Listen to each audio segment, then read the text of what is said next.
Bien. Bueno, bienvenido a Radiofarmacia. Lo que vamos a ver hoy es un teórico introductorio, es una introducción a la radiofarmacia, como les mencionó Mariela al inicio de esta reunión de hoy. Radiofarmacia es un área que tiene muchos años en Uruguay, y existe en la región poca enseñanza de la misma. Entonces, bueno, aprovechen la oportunidad porque es un curso que les va a brindar la mayor parte de las herramientas que se necesitan para trabajar en una radiofarmacia. Y bueno, y uno nunca sabe y a futuro puede ser también un posible trabajo para ustedes. Así que está bueno aprovecharlo bueno, y tenerlo en cuenta. La idea del teórico de hoy es introducirnos a esta área específica que es nueva para ustedes. Entonces hay ciertos conceptos y ciertas cosas que yo quiero repasar, porque a lo largo después del curso lo van a ir viendo, entonces está bueno desde la primera clase tener algunos conceptos claros, algunas ideas claras. Entonces es un poco la idea de hoy.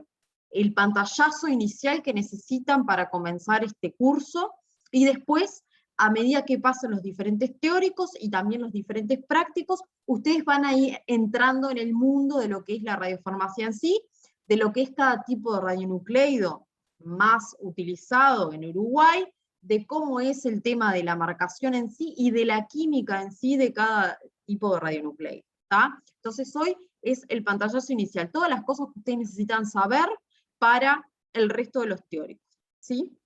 Bien, entonces,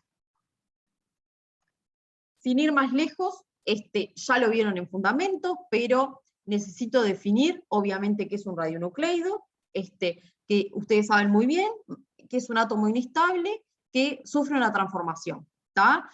Para llegar a esa estabilidad, emitiendo ya sea partículas o energía electromagnética, ¿tá? El fenómeno de radioactividad se fue descubierto en 1896 por Becquerel. Ya tenemos, o sea, bastante historia al respecto, cuando él se dio cuenta que ciertas sales de uranio eran capaces de emitir tipos de radiaciones en ausencia de estímulos, ¿tá? Entonces, desde ese momento comenzó todo un tema de estudio de la radiactividad, que siguió obviamente por los esposios Curie, que son muy conocidos por todos nosotros, y continúa hasta el día de hoy siendo estudiado, ¿tá?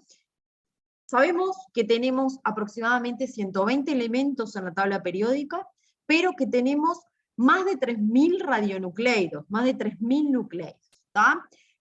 Algunos de ellos que son naturales, pero la mayoría de ellos que son producidos en laboratorio, ¿tá? Ya sea por un reactor nuclear o por un ciclotrón, ¿sí? Entonces, lo que quiere decir esto es que un átomo de un mismo elemento puede corresponder a nucleidos diferentes, ¿sí? ¿Qué tipos de emisiones yo tengo? Y esto ya lo vieron en fundamentos, pero necesito volver a traerlo porque con estas emisiones son con las que vamos a trabajar en radiofarmacia. Obviamente emisiones alfa, de beta menos o beta positivo, o emisiones gamma. ¿Tá? Sabemos que la relación entre neutrones y protones, aquel famoso N/Z que vimos en fundamento, va a determinar el tipo de transformación que tiene que tener ese átomo para llegar a la estabilidad. ¿Tá? Entonces, sabíamos muy bien que si había un exceso de neutrones en ese átomo, la emisión que se iba a dar para llegar a la estabilidad era beta menos, y si había un exceso de protones en ese átomo, habían dos opciones, que era la emisión de positrones o la captura electrónica para poder llegar a la estabilidad. También sabíamos que cuando Z era mayor a 83, la mayor parte de los radionucleidos eran emisores alfa, y que para llegar a la estabilidad los emisores alfa emitían una partícula de helio, ¿tá? Y también conocemos muy bien que cuando un átomo estaba en un estado excitado, para poder llegar a su estado fundamental, emitía emisión gamma, ¿tá? Entonces, todas estas emisiones que yo les estoy mostrando en la diapositiva, que ustedes ya vieron en fundamentos, son las que se usan en la actualidad en radiofarmacia. Ahora vamos a ver para qué se usa cada tipo de radiación, ¿tá? Entonces, todo lo que aprendieron en fundamentos tiene una continuidad en radiofarmacia, y todos esos conceptos los van a seguir utilizando en esta materia, ¿sí? Bien. Lo que no quiero dejar de pasar y quiero que lo vuelvan a recordar, era que no se me olviden que el positrón, cuando un átomo emitía un positrón, se encontraba con un electrón del medio y se aniquilaba, generando 2 rayos gamma de 500 kiloelectronvolts. ¿Por qué vuelvo a esto? ¿Por qué vuelvo a este concepto? Porque ahora ustedes van a ver que en radiofarmacia esto es ampliamente utilizado lo van a ver, pero quiero que lo vuelvan a recordar y que lo tengan presente en todo el curso. ¿Tá? Entonces, en suma, ¿qué tipos de emisiones se utilizan en radiofarmacia? Emisión de partículas alfa, emisión de partículas beta menos, emisión de partículas positivas o radiación gamma pura. ¿Con cuáles se trabaja en Uruguay en radiofarmacia para que ya tengan presente qué es lo que se hace en Uruguay? Con emisión beta menos, emisión de positrones y radiación gamma. En Uruguay no trabajamos con emisión de partículas alfa por el momento. ¿Tá? O sea que en el laboratorio van a trabajar con emisión beta menos, emisión de positrones y gamma. ¿Tá? Es el pantallazo que tenemos, que podemos brindar.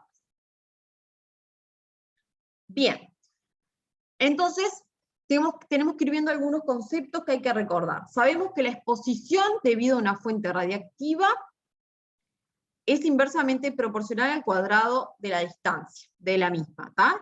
Entonces, volvemos a recordar, ¿se acuerdan el primer práctico de fundamentos que yo les dije? Tenemos que manipular todo material radiactivo con pinza. ¿Tá? Hay que alejar el material radiactivo de nosotros. ¿Tá? Eso lo van a volver a aplicar en el laboratorio cuando se encuentren con las diferentes fuentes que vamos a ir trabajando. Otra cosa importante que tenemos que recordar es los blindajes, ¿tá? Cómo hacemos para protegernos de los diferentes tipos de radiaciones que nosotros vamos a estar utilizando. Las radiaciones alfa, ¿se acuerdan que son absorbidas fácilmente por materiales como el aire o milímetros de agua? ¿Tá? Entonces, como muy fácil protegerse de ese tipo de radiación en el laboratorio. Ya, sin embargo, para las radiaciones beta, necesito protegerme con acrílico o con plástico, materiales de bajo Z. Para esos materiales lo que hacen es absorber ese tipo de radiación. La radiación gamma, que se van a cansar de trabajar en el laboratorio de radiofarmacia, es mucho más difícil de brindar. Y a diferencia del tipo de la radiación particulada, no se absorbe el total de esa radiación en el material a brindar, ¿tá? Sino que la intensidad disminuye exponencialmente al aumentar el espesor. ¿Tá? Por lo tanto, el blindaje que utilizamos para poder protegernos de este tipo de radiaciones es un blindaje de alto Z, ¿tá? Que puede ser plomo, tungsteno también se utiliza, aunque es muy caro, o sea que lo más seguro es que lo que se encuentre en una radiofarmacia sea plomo, y lo que van a ver acá en el laboratorio va a ser un blindaje de plomo. ¿Tá? Importante recordar estos conceptos, que capaz que yo soy un poco, que vuelvo a lo mismo, pero es importante porque tengo que conocer el radionucleido con el que estoy trabajando para saber cómo me voy a proteger del mismo. ¿Tá? Entonces, cuando trabajemos con emisores gamma que tengan beta menos, no me puedo olvidar de lo que hablamos en el práctico de fundamentos, de que voy a tener que poner un acrílico por delante del plomo. ¿Tá? ¿Se acuerdan? Para no generar radiación de frenado o el fenómeno de Brent-Slalom. ¿Tá? Entonces, volvemos a recordar, si yo estoy trabajando con un emisor beta menos, voy a usar solo acrílico o plástico. Cuando yo estoy usando una radiación gamma, voy a usar plomo para protegerme. Ahora, si yo tengo que usar gamma, tengo un radionucleido que no es gamma puro ni beta menos puro, sino que tiene una mezcla de gamma y beta menos, voy a tener que usar paredes de plomo que tengan acrílico antes, de manera de frenar primero la radiación beta menos y luego la gamma, y que no se me genere el fenómeno de Brent-Slalom o la radiación de frenado. ¿Tá? Todas cosas importantes. De ahora al más, ustedes, cada jueves del práctico, se les va a presentar un radionucleido diferente. Esta semana va a ser el iodo 131. Entonces ya vayan pensando que es un ejercicio muy bueno. Bueno, ¿cómo me voy a frenar? ¿Qué tipo de emisión tiene el iodo 131? La otra semana va a ser el carbono 11, la otra semana va a ser el 99 metagnesio. ¿Tá? Entonces, todo eso es bueno que vayan haciendo ese ejercicio porque cuando vengamos al laboratorio, nosotros nos vamos a tener que proteger de ese tipo de radiación y ustedes van a tener que saber cómo va a ser el blindaje que vamos a utilizar. ¿Está? Bien. Otra cosa que recordamos en aquel primer práctico de fundamentos eran los tipos de fuentes que había, ¿tá? Fuentes selladas y fuentes abiertas. Recuerdan que las fuentes selladas era un plástico que tenía confinado dentro del material radiactivo. El material radiactivo no podía salir de ahí, ¿tá? Sino que está herméticamente cerrado y sellado. Y también teníamos las fuentes abiertas, que era todo material radiactivo que estaba en un recipiente, que podía ser extraído, que podía ser manipulado, y que yo podía hacer diferentes actividades de laboratorio, como diluciones, como pasar de un vial a otro, etc. ¿Sí?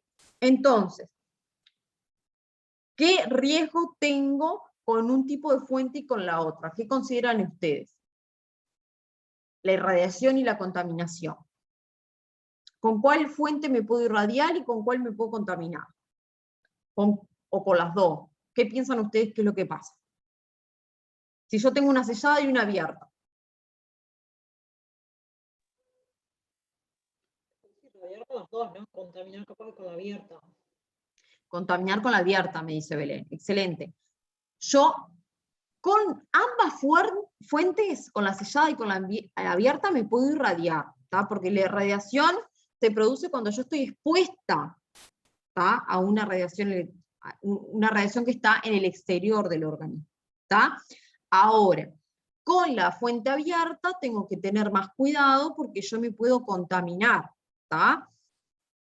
¿Qué es la contaminación? Cuando llega, de manera accidental, obviamente, material radiactivo al organismo, ¿tá? Un ejemplo puede ser, yo estoy manipulando una fuente abierta y me pincho el dedo, me inyecto sin querer, ¿tá? Es una manera de, me estoy contaminando. O, por ejemplo, vuelvo al yodo 131, si yo estoy trabajando con yodo 131 y no tengo una mampara de extracción adecuada, me puedo estar inhalando el yodo, ¿tá? Recuerden que el yodo 131 es volátil, ¿tá? Entonces, obviamente lo que sucede es, me irradio con las dos fuentes, me puedo contaminar solo con la fuente abierta. La noticia que les tengo es que las fuentes selladas no las vamos a utilizar en radiofarmacia, ¿tá? ¿Para qué se usan las fuentes selladas? Bueno, en muchos casos para diagnóstico, ¿tá? Existen muchos equipos de rayos X que aún al día de hoy tienen fuentes selladas, después los rayos X han ido cambiando de tecnología, ¿tá?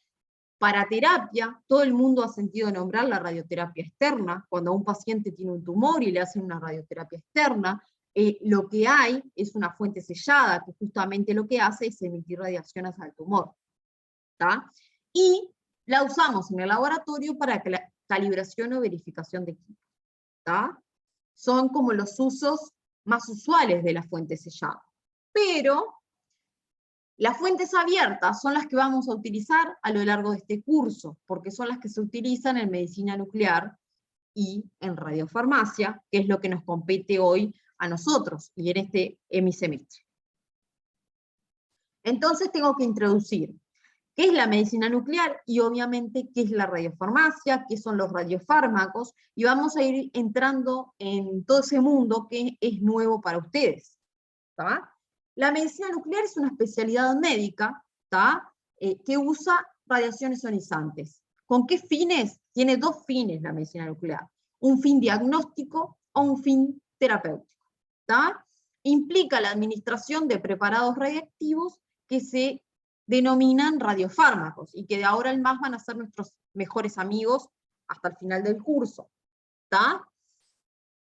Y la radiofarmacia es una especialidad de las ciencias farmacéuticas, ¿tá? Que ocupa desde el diseño de un radiofármaco, la preparación del radiofármaco, el control de calidad del radiofármaco, la dispensación de ese radiofármaco, que tiene que ser obviamente de calidad radiofarmacéutica. No podemos olvidarnos que un radiofármaco va a estar destinado a un paciente, a un ser humano. Entonces va a tener que tener atributos de calidad, ¿tá? Entonces, cuando yo les menciono lo que es la radiofarmacia, y les digo qué es lo que hace la radiofarmacia, ven que en todos los puntos está claramente implicado un farmacéutico. ¿Tá? Entonces, es otra fuente laboral que podemos tener como químicos nosotros. ¿Tá? Entonces, ¿qué es un radiofármaco? Obviamente es un preparado radiactivo, pero es apto para ser administrado a ser humano. Y cuando quiero decir esto, quiero decir que cumple con ciertos atributos de calidad. Generalmente los radiofármacos se inyectan vía intravenosa, entonces van a tener que cumplir todos los atributos de calidad de un inyectable. ¿Tá? No es menor. Algo importante a destacar es que un radiofármaco se administra a nivel de trazas. ¿Tá? Yo lo que administro al paciente es realmente muy poco, ¿tá? Porque a mí no me interesa generar un efecto farmacológico en el paciente, sino que lo que me interesa es esa energía que va a tener el átomo radioactivo, usarla con un fin de diagnóstico o un fin de terapia. Y ahora vamos a ver cómo es que funciona esto. Pero quiero que no hay efecto farmacológico. ¿Tá? Yo uso esa energía en mi provecho, ¿tá? Ya sea para diagnosticar una enfermedad o para hacer el tratamiento de una enfermedad. ¿Sí? Entonces, yo hace un tiempo dibujé esto para que quede claro lo que es un radiofármaco. ¿Tá? Un radiofármaco es una molécula, ¿tá? Que va a tener incorporada un átomo radiactivo, ¿sí? Y que va a llegar a un lugar del organismo, ¿tá? Al que yo quiera, porque yo voy a dirigir esa molécula hacia algún punto del organismo. ¿Tá? Entonces, dependiendo del átomo que yo coloque en esa molécula, voy a obtener un radiofármaco de diagnóstico o un radiofármaco de terapia. ¿Tá? Si yo coloco una emisión gamma, un gamma puro, como puede ser el 99 metagnesio, yo ya les voy mencionando radionucleidos para que les sea familiar, voy a obtener un radiofármaco para diagnóstico SPECT, para tomografía de emisión por fotón. En cambio, si yo le coloco un emisor de positrones, como el flúor 18, carbono 11, ¿tá? Voy a obtener un radiofármaco para diagnóstico PET, para tomografía por emisión de positrones. ¿Sí? Ahora, en cambio, si yo ese átomo le pongo un emisor beta menos o un alfa, voy a tener un radiofármaco para terapia. ¿Tá? Yo lo digo así y suena muy bonito, pero ustedes van a ir viendo a lo largo de las clases que hay toda una química involucrada. Y que muchas veces unir ese átomo a la molécula que se le seleccionó no es tan fácil, ¿tá? Y sino que hay que jugar con esa química. ¿Tá? Y además, nosotros como químicos que participamos en el diseño de los radiofármacos, tenemos que encontrar una molécula que vaya al tejido que realmente uno quiere diagnosticar o tratar. Vamos a ver ejemplos al final de la clase. Pero suena como muy bonito decir que un radiofármaco es una molécula que tiene un átomo radioactivo que va destinado a algún lugar, pero quiero que se den cuenta de todo lo que involucra. ¿Tá? Entonces, clase a clase, ustedes van a ir viendo cómo es la química de cada radionucleido, más conocido en radiofarmacia, y cómo es la unión a esas moléculas o biomoléculas. ¿Tá? Y eso es la gracia de la radiofarmacia, me parece a mí. Ese diseño de un radiofármaco. ¿Tá? Por lo menos a mí es lo que me apasiona. Bien, entonces, entendiendo esto, ¿qué es un radiofármaco? Y recordando que los radiofármacos no tienen acción farmacológica, de cualquier manera existen requisitos, ¿tá? Para esos radiofármacos. ¿Tá? ¿Dónde están los requisitos? En las farmacopeas. ¿Tá? En Uruguay nosotros nos guiamos obviamente por la farmacopea europea y la farmacopea americana. Y si ustedes buscan, ahí están los diferentes radiofármacos incorporados ahí. ¿Qué pasa cuando un radiofármaco es 100% nuevo? No está en farmacopea. Hay radiofármacos que se usan y que no están en farmacopea. ¿Tá? Generalmente uno se guía por diferentes lineamientos o también por recomendaciones del Organismo Internacional de Energía Atómica. ¿Tá? El Organismo Internacional de Energía Atómica es el que mundialmente como comanda todos los usos pacíficos de la radiación, y tiene online y free para todo el mundo un montón de documentación que ha generado, que también nosotros nos basamos mucho para los diferentes radiofármacos, para las radiofarmacias. Después ustedes al final del curso van a ver el tema de calidad, en las radiofarmacias hospitalarias, hay guías del Organismo Internacional de Energía Atómica, hay todo un montón de documentación que se ha ido generando y que para nosotros son recomendaciones, ¿sí? Que nosotros utilizamos. ¿Tá? Pero la mayor parte de los radiofármacos están en farmacopea, los que no están, uno se va guiando más o menos de lo que tiene que exigirle a un radiofármaco. ¿Tá? Entonces, seguramente después se vayan incorporando en la farmacopea. ¿Tá? Bien, entonces, yo les dije que los radiofármacos se administraban a un paciente con dos fines, básicamente. Con un fin de diagnóstico y con un fin de terapia. Y yo les mencioné en una de las primeras diapositivas los tipos de emisiones que yo tengo. ¿Tá? Beta menos, beta positivo, alfa y gamma. ¿Cuáles consideran ustedes que se usan para diagnóstico y para terapia y por qué? Si yo les digo, ¿cuál usarían para diagnóstico? ¿Cuáles usarían para terapia? ¿Por qué? Ya lo estuve mencionando.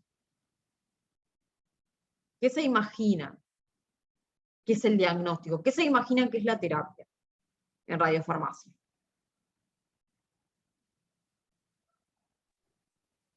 Para terapia no sé por qué me suena los que sean más penetrantes, capaz. Para terapia tengo que usar, a ver, el fin del diagnóstico es obtener una imagen, ¿tá? Que ahora vamos a ir en detalle a la aplicación diagnóstica para que ustedes la entiendan. Entonces yo necesito radiación que salga para fuera del cuerpo, del organismo, que yo pueda verla en un equipo.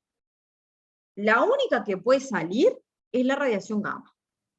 ¿Tá? Porque yo les dije en la segunda, tercer diapo, que lo único que me frenaba la radiación gamma era el plomo. Yo plomo en el organismo no tengo, no hay manera de frenarla, entonces va a salir para afuera de mi organismo y yo la voy a poder medir en un equipo adecuado, que ahora vamos a ver.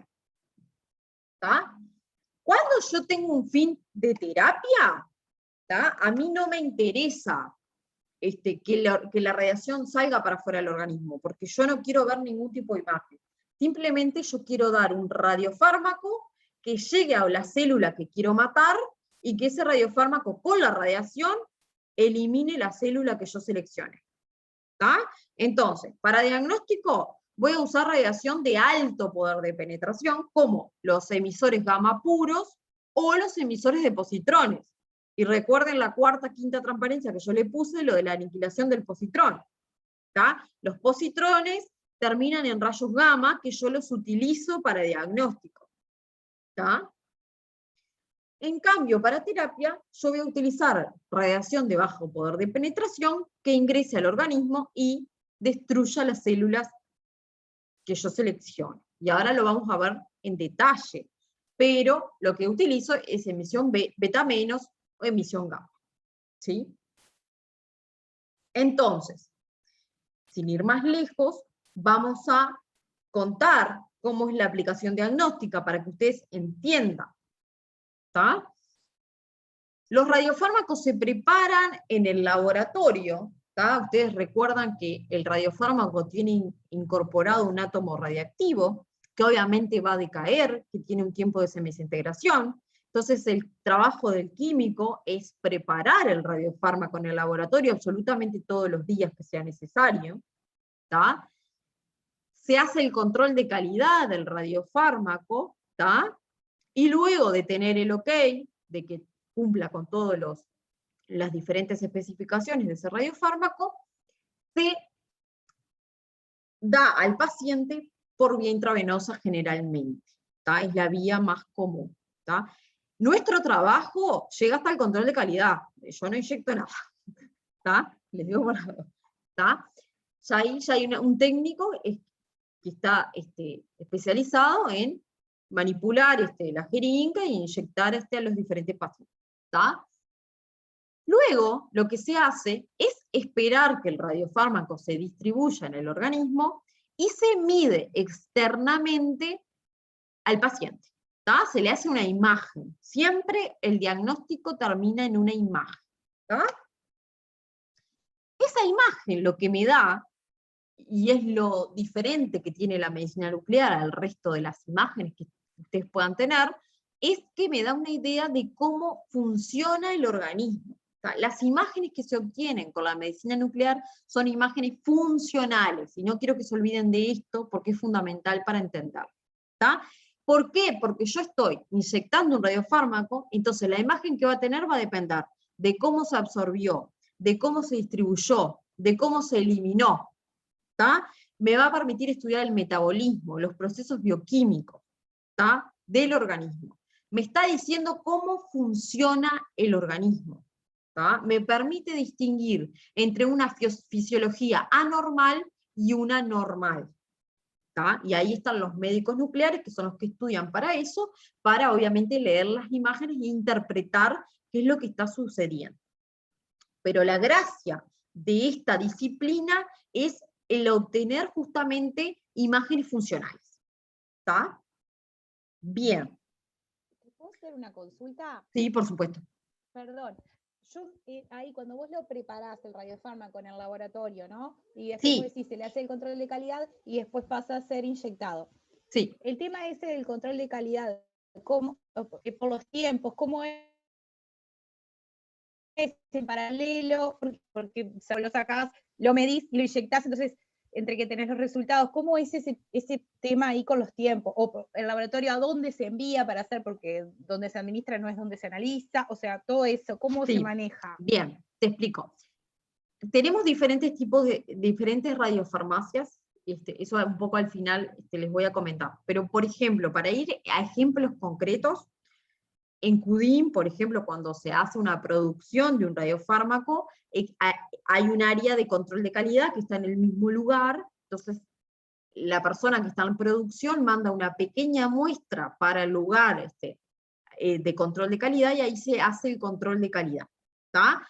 Y se espera, el control de calidad es muy rápido, las personas que están trabajando en control de calidad están sumamente capacitadas, y además tienen todo el equipamiento pronto, por ejemplo, el GC, el HPLC, tiene que estar todo pronto para la llegada de esa muestra, porque cuando esa muestra llega hay que hacer absolutamente todo en tiempo récord, para dar el ok para que sea inyectado a un paciente.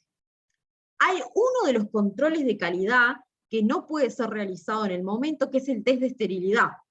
¿Tá? Está bueno que me lo pregunten, porque el test de esterilidad todos sabemos que demora 14 días, entonces es el único control que se espera. Uno libera el lote a riesgo, por decirlo de alguna manera, que esto no sucede en la industria. ¿Tá? En la industria farmacéutica, si ustedes saben, uno espera el control de calidad para liberar un inyectable.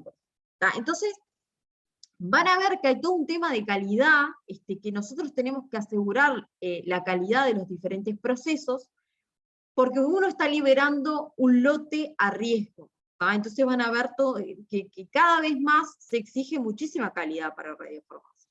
¿Tá? Eso, por ejemplo, en CUDI. En la parte de radiofarmacia, en los diferentes hospitales de Montevideo, yo les voy a hacer 100% honesta, y después ustedes cuando visiten las radiofarmacias, si logramos concretarlo en algún momento, lo van a ver con sus propios ojos y después lo vamos a discutir. La tendencia es, ¿qué es lo correcto? Yo les digo que es lo correcto como docente, es mi obligación. Lo correcto es controlar la calidad de los radiofármacos previa a inyectar al paciente. Existen muchos hospitales que al día de hoy hacen el control de calidad previo a la inyección del paciente, existen muchos que todavía no lo tienen instaurado. ¿Tá? Van a ver más al final de la clase que les voy a explicar que hay muchos hospitales que trabajan con kits de radiofármacos, les voy a explicar lo que son, pero el control de calidad también se hace en el mismo lugar donde se produce o en un lugar, una sección aparte, y se espera ese control para que justamente se inyecte al paciente. ¿Tá?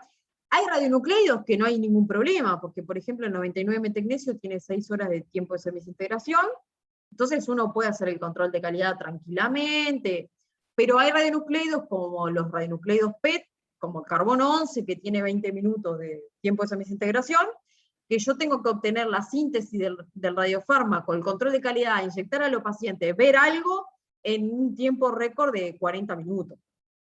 ¿Tá? Entonces, imagínense que bueno, que depende del radionucleido que está en juego, va a ser el tiempo que yo me puedo destinar a hacer el control de calidad. Pero lo correcto, y la farmacopea exige el control de calidad de absolutamente todos los radiofármacos que van a ser inyectados a los pacientes. Y ustedes les puedo asegurar que van a salir de la materia totalmente capacitados para poder hacer esos controles en cualquier lugar que si algún día trabajan de ello. ¿Tá? Pero está bueno que me lo preguntes porque hasta ahí va el trabajo del químico. Después que uno libera la muestra, bueno, ya va para la parte de técnicos y de médicos nucleares, ya uno como que pierde el hilo ahí. Pero bueno, también está bueno saber la realidad que tenemos en Uruguay, y bueno, y capaz que el día de mañana, con todo lo que aprendieron ustedes en el curso, y consiguen trabajo en una radiofarmacia, y capaz que hasta ustedes mismos terminan instaurando los diferentes controles, y de manera de ir creciendo, y de haciendo cada vez las cosas mejor. Esa es, bueno, un poco la realidad, que ojalá que el COVID nos permita que puedan visitar las radiofarmacias, que siempre es un poco la idea, ¿tá? De que lo vean, y que después lo discutamos en clase. Volviendo al tema, el diagnóstico que yo puedo hacer es de dos tipos, ¿tá? Diagnóstico SPECT y diagnóstico PET, ¿tá? El diagnóstico SPECT es para emisores gamma puro, como por ejemplo el 99 metagnesio, y el diagnóstico PET es para emisores de positrones. SPECT tenemos en absolutamente todos los hospitales de Montevideo, la mayoría de ellos, porque a veces cuando uno le dicen radiofarmacia, dice, está más cerca de lo que uno cree. Tenemos en el Clínicas, en La Española, en Impasa, USMI, en Médica Uruguaya, también tenemos en el interior, en Durazno y en Salto, para que, bueno, es algo que está más cerca de lo que uno piensa.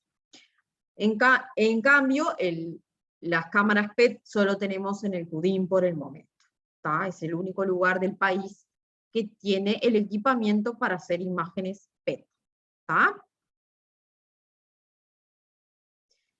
En la tabla de acá lo que se les muestra es los radionucleidos más comunes que se usan para diagnóstico, ¿tá? Como verán, tienen el 99 metagnesio, que por lejos es el radionucleido más utilizado para diagnóstico, y que en Uruguay tiene una historia de muchísimos años,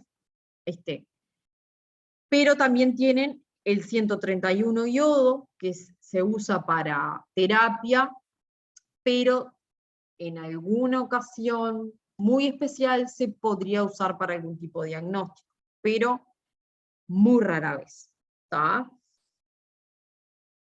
Y en la otra tabla tienen los emisores de positrones más comunes y más utilizados, ¿tá? Por ejemplo, el carbono 11, vamos a hacer un práctico online de carbono 11 la semana que viene, el oxígeno 15, flúor 18, cobre 64, galio 68, ¿tá? Los más usados en Uruguay, galio, flúor, carbono 11, ¿tá? Cobre lamentablemente no tenemos, ¿tá? Como para que vayan, bueno, teniendo una idea y les vayan sonando radionucleidos que se utilizan. Nosotros vamos a usar, vamos a hacer un práctico de carbono 11 y uno de galio 68. ¿Tá? Bien, también tenemos que saber que hay dos tipos de estudios disponibles, ¿tá? Los estudios dinámicos y los estudios estáticos. Los estudios dinámicos lo que hago es, se coloca la cámara en el órgano que se desea estudiar, y se inyecta el radiofármaco en ese momento de manera de poder ver cómo es la llegada y la salida del radiofármaco en el órgano que se está estudiando. Son estudios muy poco comunes, pero pueden aparecer en alguna oportunidad, y los estudios más comunes y los que estamos acostumbrados son los estudios estáticos, donde uno le da el radiofármaco al paciente, le inyecta, espera un tiempo, dependiendo del radiofármaco, por supuesto, y ve una imagen de cuerpo completo. ¿Tá? La cámara va a girar en torno al paciente, y lo que yo voy a obtener es una imagen funcional, vuelvo a repetir la palabra clave de toda la clase, de cómo está funcionando justamente el organismo del paciente. ¿Tá? Esto es con lo que normalmente me encuentro. Ahora quiero explicarles el tema de las imágenes híbridas, que me parece muy importante, y lo voy a hacer con un ejemplo muy sencillo. ¿Tá? Si yo tengo una imagen funcional, como les venía diciendo, si yo tengo, por ejemplo, un mapa de Uruguay, como es el caso de la primera imagen, y vamos a suponer que esto me está indicando el estado del tiempo en Uruguay, ¿tá? El clima en Uruguay. Yo puedo más o menos con esta imagen, más o menos decir cómo va a estar el clima en el departamento, en cada departamento.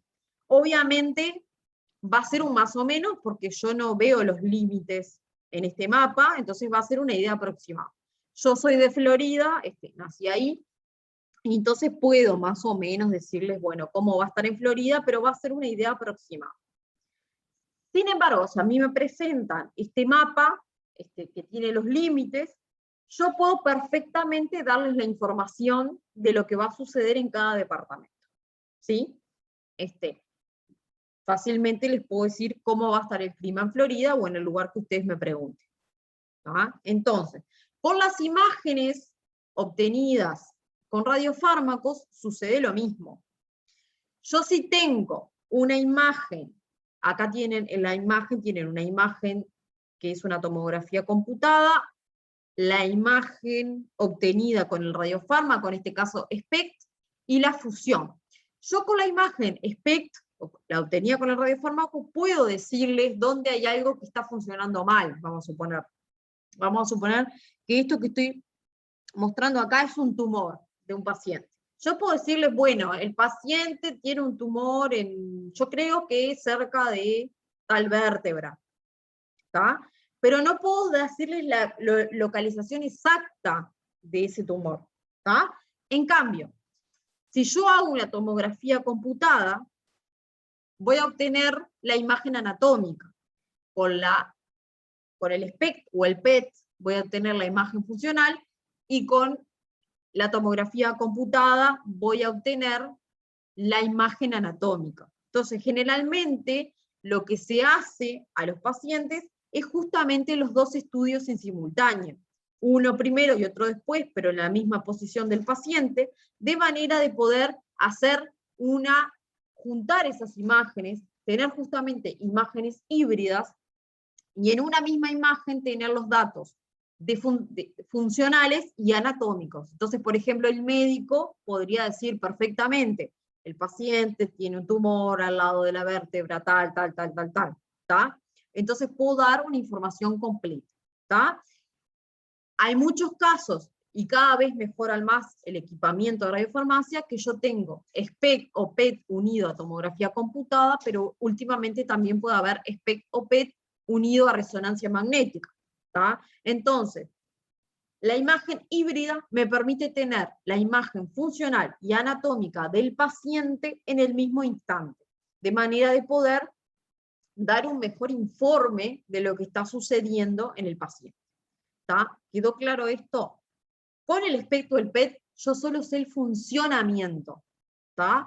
Puedo tener una idea de la localización, porque aparte los médicos que leen las imágenes ya, tienen mucha expertise. Pero la localización exacta de lo que sea que esté funcionando mal, yo lo voy a obtener con una imagen anatómica. ¿Tá? Entonces, es muy común que a los pacientes se le haga un estudio, enseguida el otro, en la misma posición, en el mismo momento, se haga las imágenes híbridas y se informe con ese resultado. ¿Tá? Tienen que conocerlo porque cuando vean una cámara o cuando busquen información de una cámara, muchas le van a decir que ha incluido un tomógrafo. Va a decir, bueno, ¿y para qué se usa? Para esto, ¿tá? Para dar la información correcta de lo que está sucediendo. O sea, perdón, pero Sí. lo ponen como adentro del SPECT, lo sacan y lo ponen adentro del tomógrafo. No, y después no, vos sabés está que todo en el mismo. está todo en el mismo equipamiento, está todo incluido en el mismo equipamiento, de manera que el paciente no se mueva, ¿tá? Que sea la misma posición. Entonces, generalmente se le hace primero la tomografía computada y luego el examen PET o SPECT en el mismo equipo, ¿tá? En el mismo equipo. ¿Tá? Entonces, de esa manera se logra realmente una buena conjunción de las imágenes, ¿tá? Porque imagínense, cambiarlo de equipamiento ya sería, bueno, medio difícil posicionarlo de la misma manera. Tengo entendido que se puede llegar a hacer, pero el equipamiento ahora cada vez es más moderno y tiene involucrado ya esa función. ¿Tá? Y bueno, dependerá del estudio si el médico decide hacer las dos imágenes o no. ¿Tá? Eso es una decisión médica. ¿Tá? Habrá pacientes que amerita tener las dos imágenes, habrá pacientes que no. ¿Tá? Eso ya no entra a nuestro criterio, pero es importante saber que existe y cómo es que hacen el análisis de las imágenes. La aplicación terapéutica, en cambio, no involucra una imagen. ¿Tá?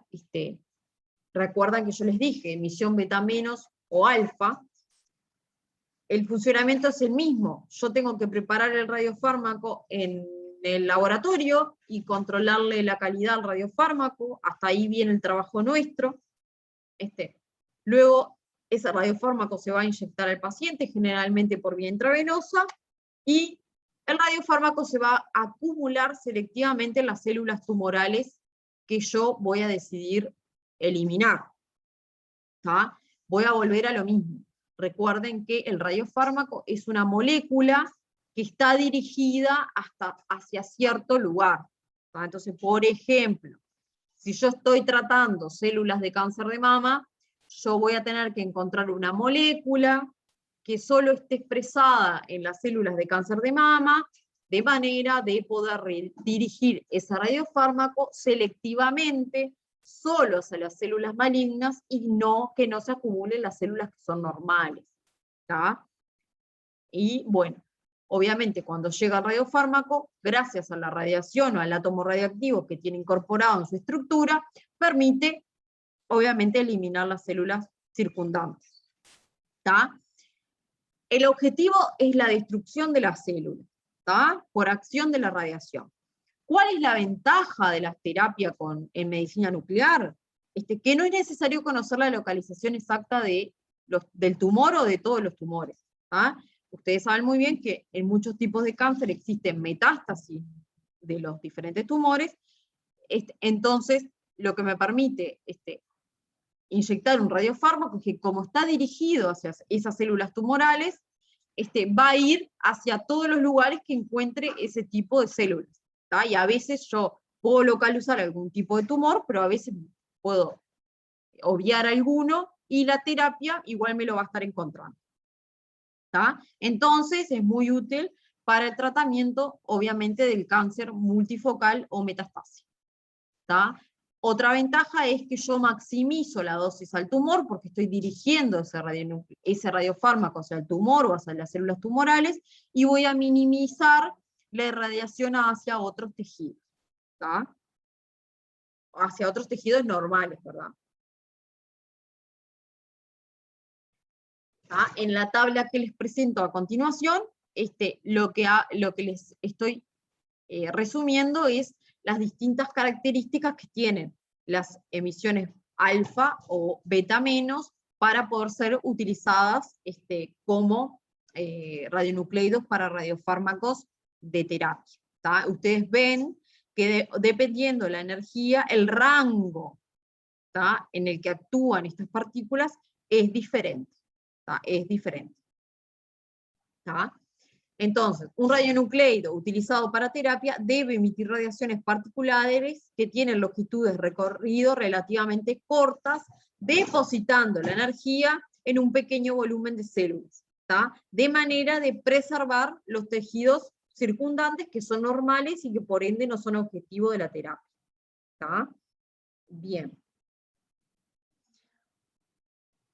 Existen muchos radionucleidos que son de aplicación en terapia, pero muy pocos de ellos tienen todas las características que se necesitan para realmente poder hacer terapia con pacientes, ¿tá? Ya sean características nucleares o características biológicas o tiempos de desintegración, que sean los indicados para realmente hacer terapia. En la tabla que ustedes ven en esta diapositiva, yo les presento los que más se utilizan a nivel mundial. En Uruguay, los más utilizados son el iodo 131 por lejos, es el radionucleido más utilizado en terapia en Uruguay, que tiene una larga historia y trayectoria en nuestro país, ¿tá? El 177 lutecio es un radionucleido que se está utilizando hace muy poco tiempo en Uruguay, pero ha tenido muchísimo éxito, y ahora lo vamos a ver al final con los ejemplos que les traigo, ¿tá? Y el reño 188 se usó por muchísimos años en Uruguay para terapia, pero en este momento no se está utilizando, ya hace un tiempo que no se está utilizando, ¿tá? O sea que en Uruguay los ejemplos que pueden ver van a ser iodo 131 o lutecio 177, ¿tá? A nivel mundial, cada vez más se están explotando otros radionucleidos para terapia, ¿tá? Pero en Uruguay lo que está disponible es lo que les mencioné. Entonces vamos a ir al diagnóstico, algunos ejemplos de diagnóstico en medicina nuclear. Voy a volver a repetir hasta el cansancio que el radiofármaco que se utiliza para diagnóstico va a tener que tener un átomo radiactivo que va a poder ser un gamma puro o un emisor de positrones, ¿tá? Dependiendo de lo que yo decida, elija, me sea conveniente, y va a estar dirigido hacia un lugar, que es lo que quise representar con esta figura. El radiofármaco va a llegar a un lugar, va a estar dirigido, ¿tá? Entonces, la 18-fluorodesoxiglucosa es un análogo de la glucosa que se utiliza muchísimo para diagnóstico en nuestro país. De hecho, es un radionucleido, es un radiofármaco, perdón, que se hace absolutamente todos los días en el CUDIM, para diagnóstico de diferentes pacientes. El flúor 18 es un emisor de positrones, vamos a tener un teórico dedicado al flúor 18 y a su química, y tiene un tiempo de semidesintegración de 109 minutos. ¿Tá? ¿Cómo se hace este radiofármaco? Suena muy sencillo, pero hay toda una química detrás que después vamos a estudiar. Básicamente a una molécula de glucosa se le cambia un grupo hidroxilo por un flúor 18. ¿Tá? Esa es la idea central de cómo es el radiofármaco. ¿Tá? Todos sabemos y vimos en bioquímica que la glucosa tiene toda una vía glucolítica en nuestro organismo, tiene diversos pasos que va siguiendo, tiene receptores que son específicos para glucosa. Bueno, con el 18-FDG, cuando yo inyecto 18-fluorodesoxiglucosa a un paciente, el organismo lo incorpora, ¿tá? Y comienza a hacer esa vía glucolítica, hasta en el segundo paso de la vía glucolítica, que se da cuenta que en el hidroxilo no tiene un hidroxilo, sino que tiene un flúor 18, y corta la vía glucolítica, ¿tá? Acumulando ese flúor 18 flúor desoxiglucosa en la célula, ¿tá? El organismo, en el segundo paso de la vía glucolítica, necesita el hidroxilo que yo cambié, y rápidamente se da cuenta que eso no es glucosa, y lo acumula en la célula. ¿Tá? No sigue con la vía glucolítica. ¿Tá? De esa manera se acumula, yo tengo una acumulación de ese 18-fluorodesoxiglucosa en las células, y puedo ver claramente una imagen. ¿Tá? ¿De qué va a depender que haya 18 fluorodesoxiglucosa acumulado o no. ¿Quién es para ustedes que necesita más glucosa en el organismo? Si yo les presento esta imagen, el cerebro, exacto, ¿está? El número uno que necesita glucosa es el cerebro. Entonces, si yo tengo una imagen que tiene un cerebro, hay una acumulación en cerebro, esto es normal, ¿tá? Esto no pasa nada. También si ustedes observan la imagen, lo que ven es los riñones y los uréteres y la vejiga, porque no deja de ser un fármaco que se está eliminando, así como uno lo incorpora, él se va eliminando. ¿Tá? Entonces eso en la imagen también sería normal. ¿Quién más puede incorporar 18 fluorodesoxiglucosa? ¿Quién más necesita abundancia de glucosa en la célula, en el organismo?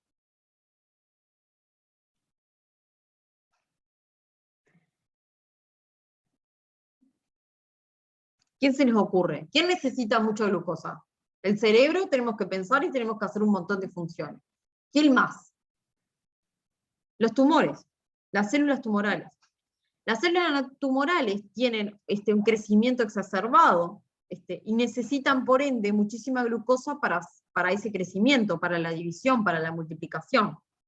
Entonces, con la 18 fluorodesoxiglucosa, yo puedo diagnosticar diferentes tipos de tumores que pueden haber en el organismo, ¿tá? Como por ejemplo, cáncer de diferentes tipos de cáncer. ¿Tá? Existen algunas patologías que no pueden ser diagnosticadas por 18 fluorodesoxiglucosa, pero sí la mayoría de ellas. ¿Tá? Entonces, es un radiofármaco que es ampliamente utilizado para la detección de diferentes tipos de tumores. ¿Tá? Entonces estamos diagnosticando una posible enfermedad. ¿Tá? Para que no se queden con la idea, porque no sé por qué siempre se quedan con la idea que la radiofarmacia se usa solo para el cáncer, y eso no es así, sino que tiene muchísimos usos. Yo les traigo ejemplos de diferentes radiofármacos que se usan para otras patologías. ¿Tá? Por ejemplo, el 99-metagnesio-MIBI, que acá les muestro la estructura, ¿tá? Involucra un átomo de 99-metagnesio, que es un radionucleido, que yo diría que es la vedette de la medicina nuclear, que es ampliamente utilizado para el diagnóstico por imágenes, que tiene un tiempo de semidesintegración de 6 horas, ¿tá? Que este radiofármaco se utiliza para estudios de perfusión miocárdica. ¿Tá? El MIBI se concentra en el tejido miocárdico de las células vivas, ¿tá? Porque se fija a las mitocondrias, ¿tá? Entonces se une a células que están vivas, ¿tá? Y permite evaluar indirectamente la irrigación del corazón. ¿Tá? Lo que se hace es al paciente, se le hace un estudio inyectándole el 99-metagnesio en reposo y en ejercicio, y los médicos nucleares, con las imágenes obtenidas, pueden ver si el corazón ha sufrido algún tipo de infarto, o tiene zonas donde no llega el oxígeno, etc. ¿Tá? Entonces puede haber infarto o isquemia. Entonces también es una manera de detectar, de diagnosticar diferentes patologías. ¿Tá? Aunque no me crean, estas imágenes son el corazón. Yo no entiendo nada tampoco. ¿Tá? Pero esto es lo que ven, y con estas imágenes ellos deciden cómo está el paciente. A mí me llaman mucho la atención, porque parecen donas. ¿Tá? Bien. Entonces, es una manera de diagnosticar una enfermedad con un radiofármaco que está dirigido al corazón. ¿Tá? Otro ejemplo que les traigo es el 99-metagnesio-SD, ¿tá? Que es un radiofármaco también de 99-metagnesio, ampliamente utilizado para estudios de perfusión cerebral. ¿Tá? El 99-metagnesio es un complejo, ¿tá? Que es neutro, que es lipofílico, por ende se logra que atraviese la barrera hematoencefálica. Al llegar al cerebro es tratado por algunas enzimas que lo que hacen es sacar los grupos éster y los dejan fijos en el cerebro. De esta manera yo puedo ver lugares donde tengo acumulación del radiofármaco o lugares a donde no llega el radiofármaco. De esa manera yo puedo saber cómo es la perfusión del cerebro. ¿Tá? Entonces, por ejemplo, en las imágenes que les muestro acá, yo puedo ver cómo es un cerebro normal, ¿tá? Cómo sería un cerebro normal, y puedo ver cómo es el cerebro de pacientes con Alzheimer, o con depresión, o con infarto cerebral, donde el patrón de distribución del radiofármaco es diferente, por ende la perfusión cerebral es diferente, y bueno, el médico puede diagnosticar algún tipo de enfermedad gracias a este radiofármaco. ¿Tá? Algo importante es darse cuenta en qué lugares, cuando yo inyecto un radiofármaco tengo que pensar si a donde llegó el radiofármaco son las zonas frías o las zonas calientes. ¿Y qué quiero decir con esto? ¿Tá? El 99-metagnesio-SD va a ir obviamente por la sangre del paciente. ¿Tá? Entonces, en las zonas que están calientes, que están rojas, son en los lugares que llegó el radiofármaco. ¿Tá? Las zonas que están más negras son los lugares que el radiofármaco no llegó. ¿Tá? Siempre pensar qué es lo que hace el radiofármaco.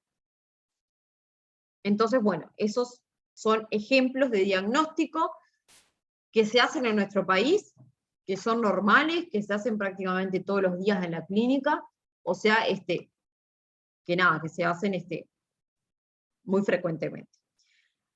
Ejemplos de terapia en medicina nuclear, tenemos una trayectoria mucho menor que en diagnóstico, pero para volver a recordarles, yo voy a tener un radiofármaco que va a estar dirigido hacia cierto tejido, y que va a tener que tener un átomo beta menos o alfa.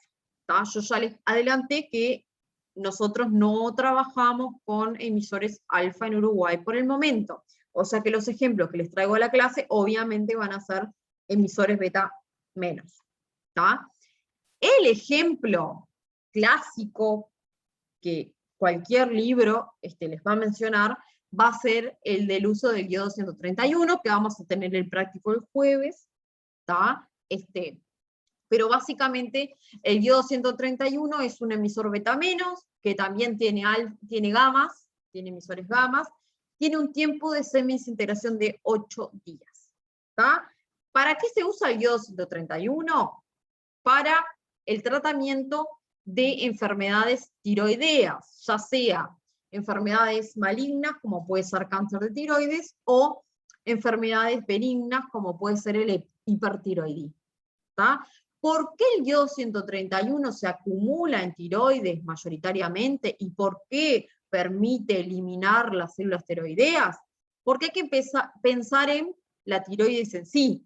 ¿Tá? Recuerdan que la tiroides es un órgano que se encuentra por delante de la tráquea, que secreta dos hormonas, la T3 y la T4, que son encargadas de un montón de funciones metabólicas de nuestro organismo. La T3 y la T4 tienen yodo en su estructura. Por tanto, la tiroides necesita del yodo para poder sintetizar sus hormonas. ¿Tá? Por eso es que todos nosotros consumimos sal yodada, ¿tá? Porque fue una manera de poder incorporar el yodo a nuestra dieta y que la tiroides tenga yodo para poder sintetizar las hormonas. ¿Tá? Cuando la tiroides se encuentra con yodo 131, lo que hace es incorporar ese yodo 131 pensando que es yodo normal para poder sintetizar sus hormonas, y lo que hace el yodo es eliminar todas las células tiroideas circundantes. ¿Tá? De esa manera se logra la eliminación de la tiroides. Obviamente, como cualquier estudio o como cualquier terapia con medicina nuclear, esto va a ser una actividad justificada, y obviamente el paciente quedará sin tiroides, tendrá que tomar las hormonas tiroideas en comprimido por siempre, pero bueno, se trató la enfermedad que se necesitaba tratar. ¿Tá? ¿Cómo se incorpora el iodo 131? Hay básicamente dos maneras. Simplemente es por vía oral, es un ejemplo de un radiofármaco que se da por vía oral, ustedes acá tienen la foto. Simplemente voy a tomar el líquido, el iodo 131 es líquido, o en muchos lugares se hacen cápsulas de iodo 131, ¿tá? y lo que le dan al paciente es una cápsula que la va a ingerir. ¿Tá? En Uruguay lo que se utiliza es directamente tomarse el líquido, ¿tá? El médico le va a dar tal actividad de iodo 131, eso obviamente hay protocolos que existen, y la persona va a ingerir eso como que esté tomando agua, ¿tá? Y ahí el iodo 131 va a actuar y va a eliminar las células tiroideas. El otro ejemplo de terapia en Uruguay, esto sí es muy reciente, ¿tá? Si ustedes ponen PSMA, el antígeno de próstata específico de membrana, en Google, por ejemplo, si se les ocurre después de la clase, van a ver que este descubrimiento fue de hace muy poco tiempo, ¿tá? Fue un auge en medicina nuclear, y se descubrió que las células de próstata, las células malignas, tenían un antígeno de próstata específico de membrana, el famosísimo PSMA, sobreexpresado. ¿Tá? Esas células de próstata tenían eso que las difería de las células normales. O, ¿qué les dije yo al principio? Yo tengo que dirigir mi radiofármaco hacia un sitio que sea específico de la célula, por ejemplo, tumoral. Entonces acá estoy encontrando una diferencia clara que existe, algo que existe en las células tumorales que no está en las células normales. ¿Tá? Entonces yo perfectamente puedo dirigir el radiofármaco hacia la célula tumoral. ¿Sí? Entonces lo que se vio es que justamente este antígeno, PSMA, estaba sobreexpresado, estaba expresado en esas células cancerosas de próstata, y bueno, a alguien se le prendió la lamparita y dijo, bueno, este es un posible candidato para poder hacer un radiofármaco que sea de terapia y que esté dirigido a estas células de próstata. ¿Tá? Entonces, lo que se hizo es tomar un antígeno justamente que fuera hacia el PSMA, y se le incorporó, después vamos a ver cuando veamos galio, cuando veamos lutecio, un quelante macrocíclico de manera de incorporar el lutecio 177 acá. ¿Sí? Eso fue lo que se hizo. Y se logró un radiofármaco para terapia que se hace en Uruguay. ¿Tá? Se hace terapia con 177 lutecio PSMA, se hace en CUDIM, con colaboración con el Hospital de Clínicas, se hace entre los dos lugares, porque el marcado se hace en CUDIM, pero después los pacientes están en el Hospital de Clínica y también son internados en el Hospital de Clínicas. Y les traje a la clase una imagen que me encantó. Existe un congreso de medicina nuclear en Estados Unidos que se hace todos los años, y todos los años se eligen la imagen del año. ¿Tá? En 2018 era el auge del PSMA, y la imagen que eligieron fue una imagen que la hicieron con galio 68 PSMA, así como tienen el 177 lutecio PSMA para la terapia, lo que hicieron es tomar el mismo PSMA e incorporar galio 68, que es de diagnóstico, para poder diagnosticar los pacientes que justamente se le hacía terapia. Y la imagen lo que muestra es la primera imagen de cuando llega el paciente y cuando todavía no se ha hecho terapia, aunque ustedes no lo crean, todos esos puntitos rojos que se ven son los tumores de próstata que tenía el paciente. ¿Tá? Y la segunda imagen es después de ciertos ciclos de terapia, cómo queda el paciente luego de la terapia. Y como ven, y me resulta maravillosa esta imagen, en mostrarles que realmente luego de X sesiones de terapia, el paciente prácticamente queda limpio. En la mayor parte de los casos, ¿no? Obviamente habrá casos que habrá que seguir con la terapia. Pero para que vean que realmente es una terapia exitosa, de alguien que encontró algo que fue diferente entre una célula normal y anormal. ¿Tá? Continuando con la clase, algo que siempre me preguntan, bueno, pero los radionucleidos en Uruguay, ¿de dónde salen? ¿De dónde se sacan? ¿De dónde vienen? ¿Tá? Ya algo introducimos en Fundamentos de Radioquímica, el tema de los generadores, ¿tá? Que sabemos que podemos comprar un generador que va a permitir tener el radionucleido todos los días del año, de manera reiterada y con alta eficacia. Es el ejemplo del 99 metagnesio y del galio 68. ¿Tá? El tecnecio y el galio, la manera de obtenerlo en Uruguay es comprar un ciclotrón, un generador. La otra posibilidad es comprar los radionucleidos, ¿tá? Comprarlos al exterior y que lleguen al aeropuerto e irlos a buscar.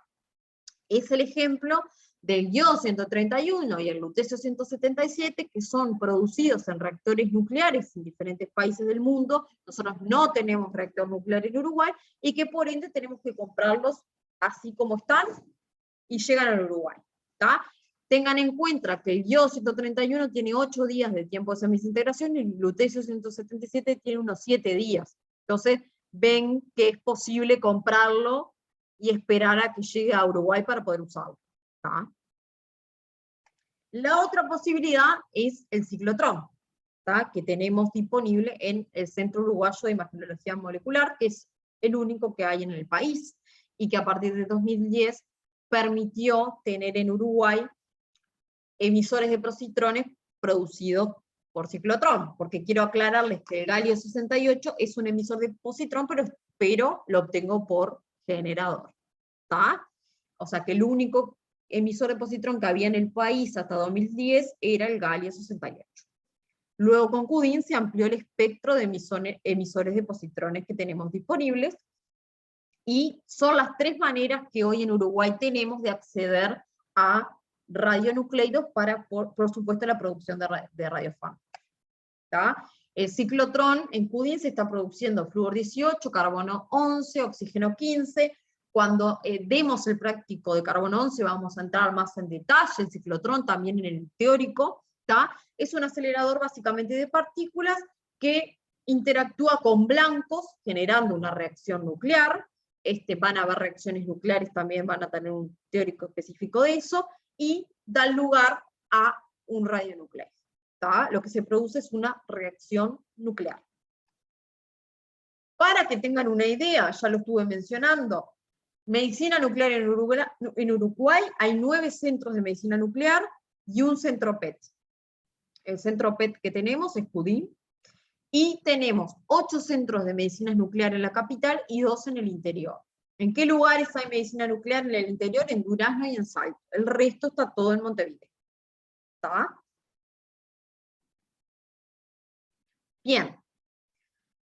Algo importante que quiero detallar también es que obviamente la administración de sustancias radiactivas va a conllevar un riesgo al paciente. Entonces, todos los estudios de medicina nuclear, ya sean de diagnóstico o de terapia, tienen que tener detrás una justificación, ¿tá? Y tiene que haber un beneficio para el paciente totalmente demostrado, ¿tá? Entonces, se debe dar la menor dosis posible, y se debe seleccionar el radiofármaco, el radionucleido adecuado para el tipo de patología a diagnosticar o a tratar, ¿tá? Importante me pareció mencionar, ¿tá? Y a pesar de que en las primeras diapos yo les dije que los radiofármacos no tienen efecto farmacológico, la Organización Mundial de la Salud considera los radiofármacos como fármacos, ¿tá? Por ende, detrás de todo el proceso de producción, diseño, control de un radiofármaco, tiene que haber un responsable químico farmacéutico detrás, ¿tá? Va a ser el responsable de desarrollarlo, diseñarlo, prepararlo, controlar la calidad y dispensarlo, ¿tá? Entonces tiene que haber un químico farmacéutico involucrado en todas las etapas. Otra cosa que quiero mencionarles son los tipos de radiofarmacia que existen. Tenemos 3 tipos de radiofarmacia, ¿tá? Radiofarmacia industrial, radiofarmacia hospitalaria y radiofarmacia centralizada, ¿tá? Importante conocer las diferencias entre ellas. La radiofarmacia industrial son las radiofarmacias que están dedicadas a producir insumos radiofarmacéuticos, ¿tá? En nuestro país existe una única radiofarmacia industrial que se dedica a preparar kits fríos, ¿tá? Y cuando les digo kits fríos, cuando trabajemos con 99 tecnesio, cuando tengamos el práctico y cuando vean el teórico, van a mencionarles los kits. ¿Qué son los kits? Que son los que se usan en la mayor parte de los hospitales. ¿Se acuerdan que yo les dije, les hablé de los kits cuando la compañera Viviana preguntó la duda en las diapos anterior? Son kits liofilizados, o sea, es un kit que tiene absolutamente todos los materiales necesarios para generar el radiofármaco, lo único que le falta es el 99 metagnesio, ¿tá? Los kits de 99 metagnesio. De manera que en el hospital lo que se compra son los kits, y la persona que está en la radiofarmacia lo único que tiene que hacer es incorporar el 99 metagnesio, ¿tá? Y se genera el radiofármaco, ¿tá? El kit obviamente puede estar constituido de uno o más viales, va a depender, lo vamos a ver en profundidad en el teórico y obviamente también en el laboratorio, pero por ejemplo el MIBI, que yo recién les nombré, el SD, que yo también recién les nombré, son kits, ¿tá? Se usan en los hospitales y la única operación que hay que hacer es colocar el 99 metagnesio que indica el proveedor, ¿tá? 50 milicurie, 100 milicurie, ¿tá? Y el radiofármaco queda pronto para ser inyectado a un paciente, ¿tá? Estos kits obviamente llevan un control de calidad y son liberados con un control de calidad, y muchas veces, por eso les digo que hay ciertas instituciones que se confían de la calidad que traen los kits y liberan al paciente sin previo control, y hay otros hospitales que cada vez más optan por, a pesar de que el kit ya fue liberado con un control, volver a repetir el ensayo de control de calidad cuando yo agrego el tecnesio en el hospital. ¿Tá? Ahí está un poco la cosa. Radiofarmacia industrial produce insumos radiofarmacéuticos, ¿tá? Producción de kits, en el caso de Uruguay. ¿Tá? Una consulta. Sí. Ahí, el control de calidad es, o sea, porque el kit frío es solo el MIBI, ¿no? Entonces vos ahí el control de calidad, es el MIBI solo, pero cuando es, o sea, radiofármaco, El kit, ¿qué incluye? Capaz que es para más adelante, pero como para... No.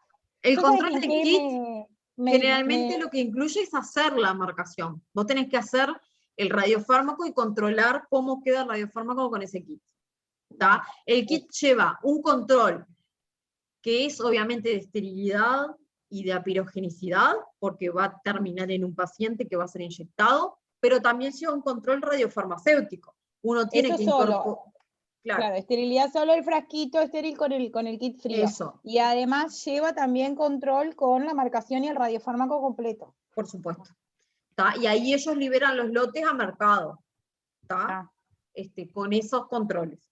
Sí, sí, sí, sí. Hay que hacer por eso vos decías que se basan en muchos hospitales se basan en ese control, porque después cuando el kit frío lo arman en el hospital se lo dan y no lo vuelven a analizar. Claro, se supone que ellos, algunos, confían en el resultado que entregó el proveedor, que ya marcó los kits y que ya obtuvo el resultado y que fue positivo y lo liberó al mercado. ¿Tá? Por eso te digo, algunos optan por volver a hacer el control previa inyección, algunos optan por confiar en el proveedor, ¿tá? La exigencia es que se haga el control, eso es lo ideal. Tendemos a que se haga, ¿tá? Pero yo le digo, se pueden encontrar en la vida las dos cosas. Con todo. ¿Tá? Ustedes sepan que lo correcto es hacer el control previo inyección. Pero el control de una de cero, o sea, con el kit marcado es como para liberar exigencia. El control que hace la industria, la radiofarmacia industrial, es para liberar los lotes y vendérselos a los hospitales. Sí, eso con el kit marcado es exigencia. Sí. Los dos son exigencia. Sí. Está, bien. Bien. Tengan en cuenta que la radiofarmacia industrial, donde estoy produciendo kits, yo voy a querer que esos kits sean estériles, ¿tá? Entonces voy a tener que tener todo un montón, es como una industria, mini industria farmacéutica, porque voy a tener que tener todas las condiciones de esterilidad, flujos laminares, etcétera, liofilizadores para lograr ese polvo compactado, que van a tener que estar en condiciones, ¿tá?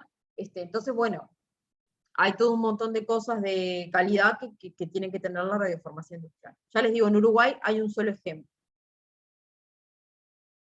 La radiofarmacia hospitalaria, ¿tá? Ya se va a ocupar del diseño, del desarrollo, de la preparación, del control de calidad y de la dispensación de estos radiofármacos para después su inyección a paciente y obtención de imagen o terapia, ¿tá?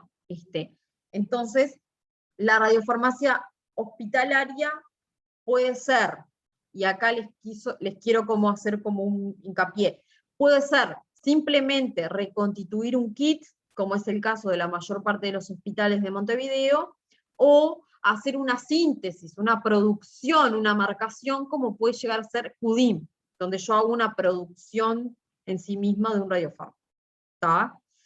Puede haber los dos tipos de ejemplos. Una simple reconstitución de un kit con tecnesio, o ya una producción que ustedes van a ver cuando veamos el caso del carbono 11, o el caso del galio 68, donde hay un marcado en juego, que ya es un poco distinto, no es reconstituir un kit simple así.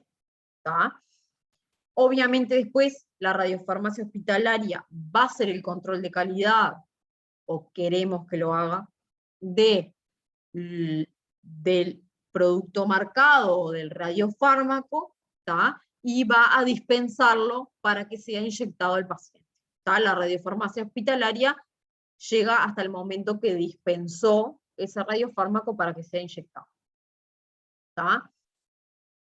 También la radiofarmacia hospitalaria en muchos casos se encarga de una parte de desarrollo de nuevos radiofármacos.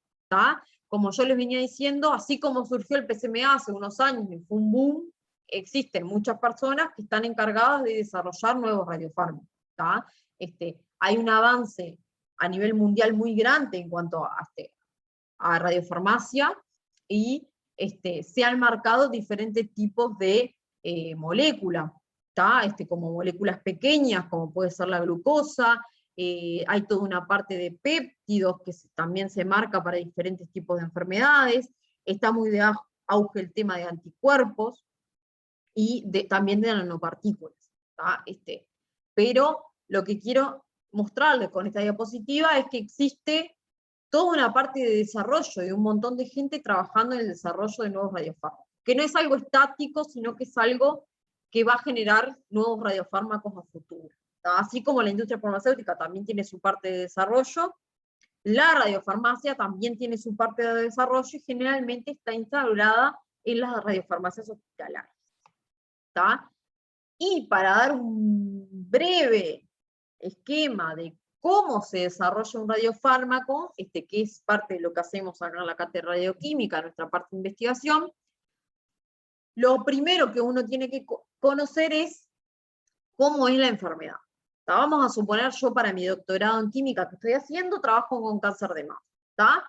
Entonces, yo lo primero que tuve que hacer es estudiar la enfermedad, el cáncer de mama que yo estoy trabajando, cómo es, cómo se da, por qué se da, entender un poco la bioquímica de la enfermedad, y tengo que identificar una molécula que sea diferente de la célula cancerígena de la célula normal. Recuerden el ejemplo del PSMA que les di. Encontrar esa molécula, bueno, no es tarea fácil. Hay que pensar un poco, ver diferentes estrategias.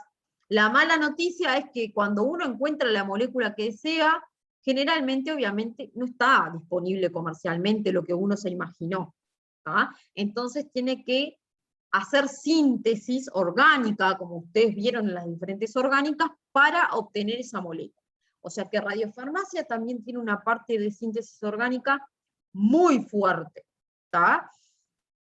Y luego proceder a la introducción del radionucleido o del átomo radiactivo.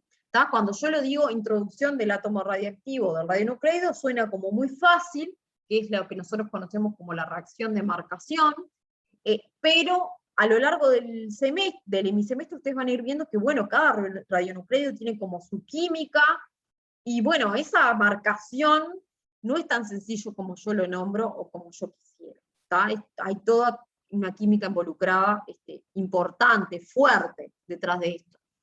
Una vez que yo incorporé el átomo radiactivo y que optimicé esa reacción de marcación, voy a tener que hacer diferentes tipos de estudios para poder corroborar si el radiofármaco va pasando las diferentes etapas. Lo primero que voy a hacer son estudios físico-químicos y estructurales en el laboratorio, y si todos esos estudios físico-químicos pasaron y el radiofármaco sigue en juego, voy a pasar a estudios in vitro. Cuando hablo de estudios in vitro, generalmente son estudios en células, en mi caso, en células de cáncer de mama, de manera de ir también corroborando a ver si el radiofármaco se une a las células de cáncer de mama, si no se une, cuánto se une, cómo se une. Tengo que ir conociendo un poco ese radiofármaco. Si el radiofármaco realmente pasa a los estudios in vitro y tiene resultados que son promisorios, o que uno considera que podría llegar a ser un buen candidato, va a pasar estudios in vivo. Y cuando hablo de estudios in vivo, hablo de estudios en animales. ¿tá? Quiero que quede claro que cuando uno llega a la parte de estudios en animales es porque el radiofármaco realmente resultó con resultados que son promisorios y que uno le ve cierto futuro. Si no, no llega a los estudios en animales y el radiofármaco previamente queda ahí su estudio. ¿Sí? Entonces, también para aclarar, lo que me parece importante es que todas las personas que manipulamos animales tenemos que hacer un curso, tenemos que estar habilitadas, y que obviamente solo se usa animales si realmente se justifica el uso. ¿Tá? En el caso de la radiofarmacia centralizada, que era la radiofarmacia que me quedaba por mencionar, yo ya les nombré el tema de la calidad, y cada vez más se exige un montón de calidad a la parte de radiofarmacia, cada vez hay más exigencias. Entonces en muchos países lo que han buscado es centralizar todo en un lugar solo que cumpla con los atributos de calidad que se necesita, y hacer, por ejemplo, todos los radiofármacos ahí, y después dividirlos a los diferentes hospitales. ¿tá? Entonces yo me ocupo de tener una radiofarmacia que es centralizada, que hace las marcaciones de todas las cosas, que se dirige a todos los hospitales del país o de la región, y cumplo con los atributos de calidad en un solo lugar. ¿tá? Eso es como, se ha visto como, bueno, una posibilidad para todas las exigencias que últimamente se piden de calidad, que están bien, ¿no? Están perfectas. ¿tá? Entonces, es una posibilidad. ¿tá? Radiofarmacia centralizada. Centralizo todas las marcaciones y las producciones en un lugar, y luego reparto los radiofármacos a los diferentes hospitales. ¿tá? Esa es otra posibilidad. Ojo, porque que haya una radiofarmacia centralizada y que mi hospital compre los radiofármacos, vamos a suponer que yo soy un hospital y pido a la radiofarmacia centralizada, mañana necesito un MIBI, una 18-FDG, ¿tá? No salva a que el hospital tenga que tener también un radiofarmacéutico que va a ser el responsable de ese radiofármaco que va a llegar. ¿tá? Así que ojo con eso. No escapa el radiofarmacéutico, también tiene que estar en el hospital. Y para terminar la clase, yo ya les estuve mencionando la parte de calidad. La parte de calidad en las radiofarmacias es algo relativamente nuevo en Uruguay. ¿tá? Se va de a poquito exigiendo algunas cosas, pero quiero que sepan que Argentina y Brasil, vecinos, las exigencias en radiofarmacia son muy altas, y ya sabemos que todo lo que está en el costado en algún momento llega a Uruguay. ¿tá? Entonces, es importante, lo van a ir viendo a lo largo del curso, ir conociendo la diferente normativa que hay, los diferentes puntos, las diferentes exigencias, van a tener toda una clase de radiofarmacia hospitalaria, pero todo aquello que ustedes aprendieron para la industria farmacéutica y que es tan importante, también tiene su parte en la radiofarmacia, y cada vez más, y cada vez se va a exigir más. ¿tá? Entonces, nosotros como farmacéuticos muchas veces venimos de radiofarmacias que son un poco añejas, que tienen mucha historia, que antes no tenían nada, y de a poquito, así como yo les digo que les puede tocar en algún momento instaurar los controles de calidad en algún lugar, también les puede tocar instaurar un sistema de gestión de calidad porque se los pide. ¿tá? Entonces, abrir un poco los ojos y, bueno, ir aprendiendo un poquito de todas esas cosas, pero no podía dejar de mencionar el tema de calidad en la radiofarmacia. ¿sí? Para terminar, ¿qué hacemos en la cátedra de radioquímica para que nos conozcan un poco? Nosotros constamos de 2 pisos. El segundo piso es el encargado de la parte de radiofarmacia, que es donde van a tener los laboratorios ustedes. pero básicamente hacemos docencia, que es lo que estoy haciendo yo hoy, dictamos cursos tanto de grado como de posgrado, hacemos extensión, que esto es llevar todo lo que nosotros hacemos al medio, entonces participamos todos los años en diferentes charlas para liceos, para escuelas, para docentes de secundaria, mostrándoles lo que se hace en la cátedra. También damos servicios a instituciones y a empresas, y hacemos investigación, que es nuestra pata tan fuerte como la docencia. ¿Tá? ¿Investigación en qué? Yo les tiro títulos para que vayan conociendo. Nos encontramos desarrollando radiofármacos para infección, para interacción con ADN, para hipoxia, para cáncer de mama, para estudios de neurodegeneración, como por ejemplo el Alzheimer, para cáncer de próstata y también para terapia. Hacemos dosimetría ocupacional del personal de medicina nuclear, esto es, les medimos el iodo 131 incorporado a lo largo de su trayectoria en el trabajo, y también la parte subsuelo se encarga de mejorar la parte de detección, ¿tá? De los detectores y los diferentes materiales utilizados para detectar la radiación. ¿Tá? Eso es un poco en qué andamos en investigación.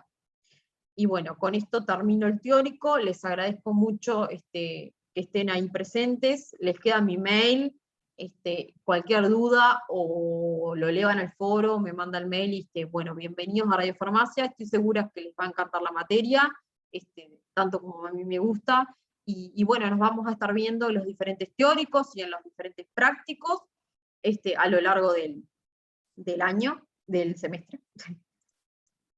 Voy a